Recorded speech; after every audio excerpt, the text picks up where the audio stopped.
Hi అండి. Welcome to my channel.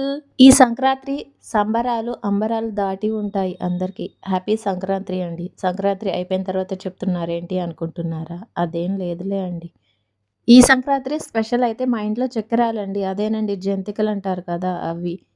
మేమైతే ration బియ్యమే వాడామండి. 2, 3 సార్లు బాగా కడిగి, బాగా ఎండలో ఎండబెట్టేసిన తర్వాత మిల్లాడించుకొని దాంట్లోనే పచ్చిపప్పు కొంచెం ఎక్కువగా వాము వేసి మిల్లాడించుకుంటే టేస్టు, స్మెల్లు సూపర్‌గా ఉంటాయి. వాము అంటే గిట్టని పిల్లల కోసమైతే అలా చేయొచ్చు. మా అబ్బాయి వాము తినడు కాబట్టి నేను అలానే చేశాను. మా అబ్బాయి చూడండి ఎంత కష్టపడుతున్నాడో పిండి వత్తటానికి. నాకైతే చేతులు నొప్పులు పుట్టేసాయండి. ఏదేమైనా పిండి వంటలు అంటే కొంచెం మగవాళ్ళు హెల్ప్ చేస్తే చాలా అంటే చాలా ఈజీగా ఉంటుంది ఆడవాళ్ళకి. నేనైతే పిండి గొట్టంలో పెట్టేసి ఇస్తూ ఉన్న మా అబ్బాయే చక్రాలు తిప్పాడండి. నా వల్ల అయితే అవ్వదండి.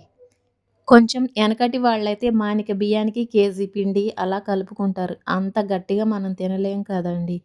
కేజీ పిండికి ముప్పావు కేజీ శనగపిండి అయితే బాగా క్రిస్పీగా, బాగా టేస్టీగా ఉంటాయండి. ఉప్పు, కారం అడ్జస్ట్ చేసుకోవటమే. ఒక్కొక్కళ్ళు కారం ఎక్కువ తింటారు. ఒక్కొక్కళ్ళు కొంచెం తక్కువ తింటారు కదా! శనగపిండి ఏసి చేసుకుంటే కొంచెం గ్యాస్ ట్రబుల్ అలా ఉన్నవాళ్ళు తినలేరు. మినపప్పుతో కూడా చేసుకోవచ్చు. లేదంటే దీని టేస్ట్ దానికి ఉండదు. ఏదో తిన్నామంటే తిన్నాము అన్న ఫీల్ ఉంటది. చక్రాలు మా అబ్బాయి చేశాడు కాబట్టి అంత రౌండ్‌గా అయితే రాలేదండి. కాపోతే టేస్ట్ అయితే బావున్నాయి. "అదేంట్రా అలా చేశావు, అలా వేశావు" అనంటే, "ఏం తుంపుకొని తినరా ఏంది? అలానే మింగేస్తారా?" అనని కుళ్ళు జోకులు వేయటానికి ముందుంటాడు మా అబ్బాయి. ఈ రెసిపీ వచ్చేసి అరిసెలండి. అరిసెలకైతే ఖచ్చితంగా కొలతలు కావాలండి. కొలతలు లేకపోతే అరిసెలు రావు. బూరెలు వస్తాయి.